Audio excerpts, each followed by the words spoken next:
അടുത്ത നിയമസഭാ തെരഞ്ഞെടുപ്പിന് വേണ്ടിയുള്ള തന്ത്രങ്ങൾ മെനയാണ് പ്രതിപക്ഷ നേതാവും ടീം. അപ്പൊ നിങ്ങൾ വിചാരിക്കും ഒറ്റക്കെട്ടായി നിന്ന് പാർട്ടീനെ ജയിപ്പിക്കാനാണെന്ന്. നെഹി.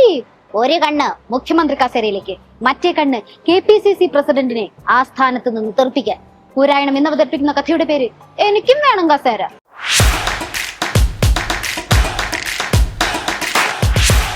നിയമസഭാ തെരഞ്ഞെടുപ്പ് ലക്ഷ്യം വെച്ച് നമ്മുടെ പ്രതിപക്ഷ നേതാവ് പ്ലാൻ A തൊട്ട് പ്ലാൻ Z വരെ റെഡി ആക്കിയിട്ടുണ്ടെന്ന് ആണ് അറിയാൻ കഴിഞ്ഞത്. അതിൽ ഏറ്റവും വെറൈറ്റി പ്ലാൻ 63 63 മണ്ഡലങ്ങൾ കേന്ദ്രീകരിച്ച് പ്രവർത്തിച്ചിട്ടുണ്ടെങ്കിൽ മാത്രമേ അടുത്ത തെരഞ്ഞെടുപ്പിൽ UDF മുന്നേറ്റം ഉണ്ടാക്കാൻ പറ്റുള്ളൂ എന്നാണ് സതീശേട്ടന്റെ കണ്ടെത്തൽ.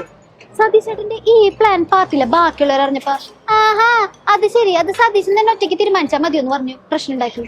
മതി, ഒറ്റയ്ക്ക് തീരുമാനിച്ചാൽ മതി. കോൺഗ്രസിനകത്ത് ഒരു കൊച്ചേകാധിപതിയാണ് ഞങ്ങളുടെ സതീശേട്ടൻ. നിങ്ങൾക്ക് അറിഞ്ഞൂടെ?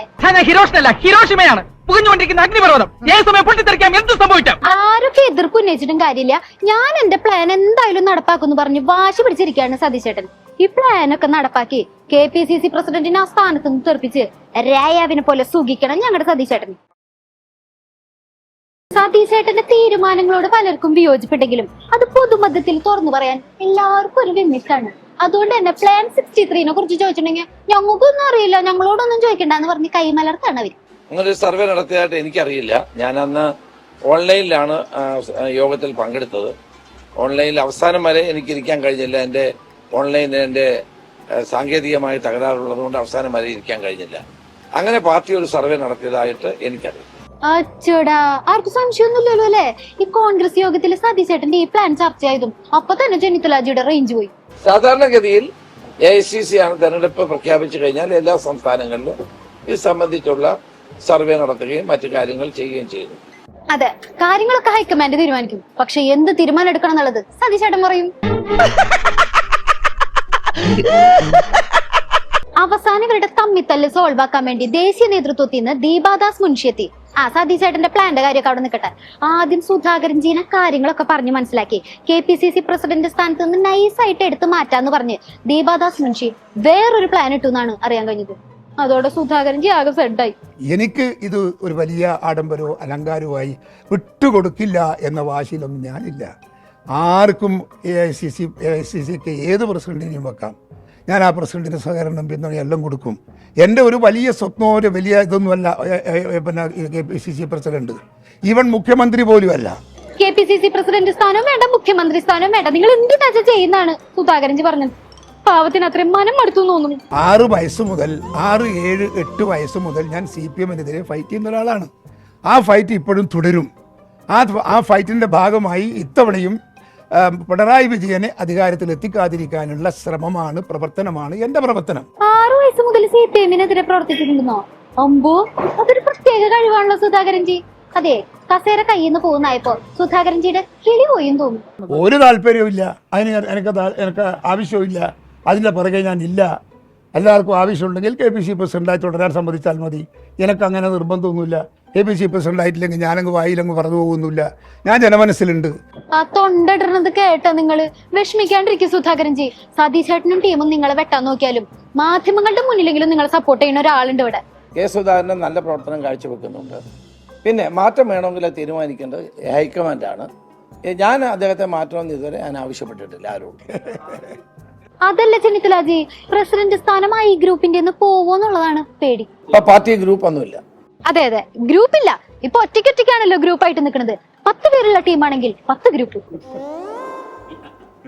അങ്ങനെ ഇവരുടെ തമ്മി തല്ലുകൊണ്ട് സമാധാനം പോയ ദേശീയ നേതൃത്വം പറഞ്ഞു, ഒരു കാര്യം ചെയ്യ്, VD സതീശനും K സുധാകരനും കൂടെ ഒരു വാർത്താ സമ്മേളനം വിളിക്കേ. സംയുക്ത വാർത്താ സമ്മേളനം വിളിച്ച് നമ്മുടെ ഐക്യം അങ്ങോട്ട് കാണിച്ചു കൊടുത്തേ. ഏത് സംയുക്ത വാർത്ത? കണ്ടോ, ഐക്യം കാണിക്കാൻ വേണ്ടി സംയുക്ത വാർത്താ സമ്മേളനം വിളിക്കാൻ പറഞ്ഞിട്ട് ആ വാർത്താ സമ്മേളനം നടക്കുന്നതിന് മുന്നേ തന്നെ എല്ലാരും കൂടെ അടിച്ച് പിരിഞ്ഞു. അവസാനം ദേശീയ നേതൃത്വത്തിൽ നിന്നെത്തിയ ദീപാദാസ് മുൻഷി എല്ലാരും ഒരുമിച്ച് കണ്ട് സംസാരിക്കുന്ന പ്ലാൻ മാറ്റിയിട്ട് ഓരോരുത്തരായിട്ട് കണ്ടിട്ട് സംസാരിക്കാൻ തീരുമാനിച്ചു. അത് ഞങ്ങളുടെ സുധാകരൻജിക്ക് ഇഷ്ടപ്പെട്ടില്ല. ഐക്യമില്ലാത്തത് കൊണ്ടല്ല, അവർക്ക് വിശ്വാസം ഇല്ലാത്തതുകൊണ്ടാണ്. അതെ, ഒരുമിച്ചിരുന്ന് സംസാരിക്കുന്നതിനോടുള്ള ഒരു വിയോജിപ്പ് അവർക്കുണ്ട്, അതുകൊണ്ടാണ്. ഇതാണ് ഞങ്ങളുടെ സുധാകരൻജിയുടെ ഹൈലൈറ്റ്. ആള് ഭയങ്കര നിഷ്കുവാണ്. കണ്ടില്ലേ, കൂടെയുള്ള ഒറ്റൊരെണ്ണത്തിന് ദീപാദാസ് മുൻഷിക്ക് വിശ്വാസം ഇല്ലാന്ന് തുറന്നു പറഞ്ഞിരിക്കുന്നത്. ഐക്യമില്ലാത്തത് കൊണ്ടല്ല, അവർക്ക് വിശ്വാസം ഇല്ലാത്തതുകൊണ്ടാണ്. അന്ന് K സുധാകരനെ വിളിക്കൂ, കോൺഗ്രസിനെ രക്ഷിക്കൂ. ഇന്ന് K സുധാകരനെ മാറ്റൂ, കോൺഗ്രസിനെ രക്ഷിക്കുന്നു. വല്ലാത്തൊരു ഐക്യജനാധിപത്യ പാർട്ടി തന്നെ. ഇനി നമുക്ക് വേറെ ആൾക്കാരുടെ ചില പ്ലാനുകൾ നോക്കാൻ പോണത് കൊമ്രേഡ്സിന്റെ പ്ലാനാണ്. അവർ അവിടെ മദ്യമുണ്ടാക്കുന്ന തിരക്കിലാണ്. പാലക്കാട് കഞ്ചിക്കോട് സർക്കാരിന്റെ മദ്യ കമ്പനി വരുന്നതിലുള്ള പ്രതിഷേധം ഒരു ഭാഗത്ത് കനക്കാണ്. നിങ്ങളൊക്കെ അവിടെ പ്രതിഷേധം നടത്തിക്കോളൂ, ഞങ്ങൾ ഇവിടെ മഴവെള്ളം ശേഖരിച്ച് അതിൽ നിന്ന് സ്പിരിറ്റ് ഉണ്ടാക്കാനുള്ള തിരക്കിലാണെന്നാണ് ഗോവിന്ദമാഷ് പറയുന്നത്. പറശ്ശിനിക്കടവിലെ വിസ്മയ പാർക്ക് പോയി കാണണം. 8 കോടി ലിറ്റർ വെള്ളം സംഭരിക്കുന്ന സംഭരണശാല കാണണം. എങ്ങനെയാണ് ശുദ്ധീകരിക്കുന്നത് ഉൾപ്പെടെ കാണണം. ഇവിടെ നിങ്ങൾക്ക് യാതൊരു സംശയവും വേണ്ട, 16 കോടി ലിറ്റർ വെള്ളം സംഭരിക്കാം. കൃത്യമായിട്ടുള്ള അളവിൽ ഞാൻ നേരത്തെ പറഞ്ഞ 16 കോടി ലിറ്റർ വെള്ളം സംഭരിക്കാൻ സാധിച്ചു കഴിഞ്ഞാൽ മാത്രം പുറത്തേക്ക് വെള്ളം വിടാൻ സാധിക്കുന്ന അവസ്ഥയുണ്ടാകും. 2 സീസണിലായിട്ട് ഇത് പൂർണ്ണമായിട്ട് നമുക്ക് സംഭരിക്കാം. 16 കോടി ലിറ്റർ മഴവെള്ളം എന്ന് പറഞ്ഞാൽ അതിനാണു വിട മാറില്ല. മഴ കുറവുള്ള പ്രദേശമല്ലെന്നോ അതിന്റെ പോളിടെക്നിക് ഒന്നും ഞങ്ങളുടെ ഗോവിന്ദ മാഷ് നിങ്ങൾ പഠിപ്പിക്കാൻ കണ്ടട്ടാ.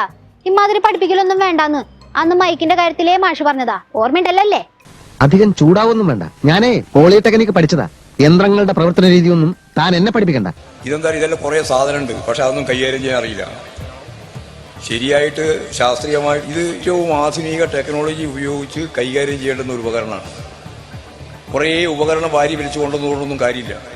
എനിക്കറിയാം ഇത്. ഇവിടെ പ്രധാനപ്പെട്ട പ്രശ്നം ഒരു ഗവൺമെന്റിനെ സംബന്ധിച്ചിടത്തോളം കുടിവെള്ളമാണോ പ്രധാനപ്പെട്ട വിഷയം, അതോ ജനങ്ങൾക്ക് മദ്യം സുലഭമായി ലഭിക്കുന്നതാണോ പരിഗണന എന്നുള്ളതാണ് പ്രധാനമായും പരിശോധിക്കേണ്ടത്.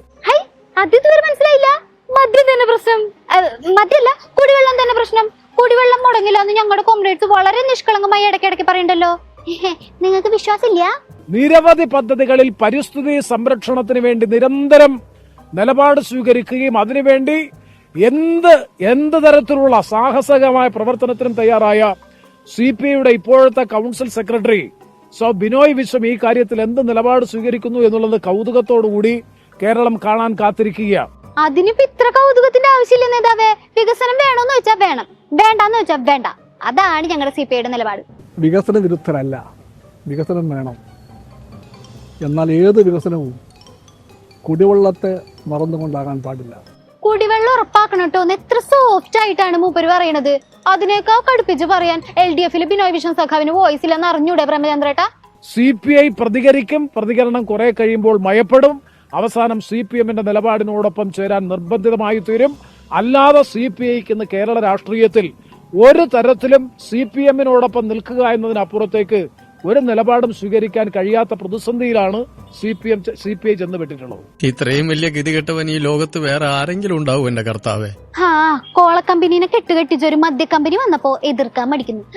മനുഷ്യന്മാരുടെ ഓരോരോ അവസ്ഥയെ. ഇനിയിപ്പോ ഈ വിഷയം LDF യോഗത്തിൽ ചർച്ചയ്ക്ക് വരുമ്പോ ആരെങ്കിലും നോക്കി കണ്ണുരുട്ടിയിട്ടുണ്ടെങ്കിൽ ഈ സോഫ്റ്റ് നിലപാടും മാറ്റി പറയോ എന്തോ.